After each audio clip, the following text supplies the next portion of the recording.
Мы замду голдуем, Марат Аскерович, я поддерживаю. Просто единственный вопрос, да, вот в прошлый раз я тоже мэрию просила мне ответить, но почему-то ответа не получила. Вот там в этой же статье 59 есть 5-й пункт по инвалидам, да?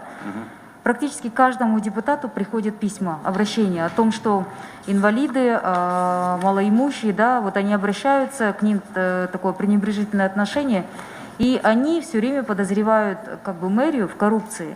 И у меня такой встречный вопрос. Почему, если есть перечень электронной очередности, почему нет перечня электронной очередности выданных квартир? То есть сам вроде бы формально для всех граждан есть такая очередность, она существует.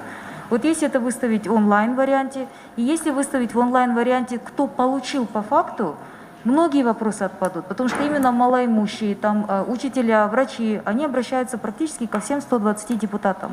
Такое вообще возможно сделать, именно выданное? То есть исключить коррупциогенность вообще самого процесса выдачи квартир в городе. Очень много. И я уверена, к вам тоже за 5 лет очень много писем приходило. И когда вы были в городе, и здесь. Ну, вообще квартирный вопрос самый сложный. Его удовлетворить на 100% невозможно. В городе Бишкек в очереди стоят более 3000 человек, нуждающихся вот в жилье. И по земле в очереди тоже стоят порядка 6000 человек. А фонд мэрии 194 квартиры, вот этих квартир. Конечно, удовлетворить всех невозможно, но хотя бы то, что выдается, чтобы была справедливость, мне кажется, главная составляющая в работе власти, государства, муниципальной, это справедливость, справедливое отношение к гражданину.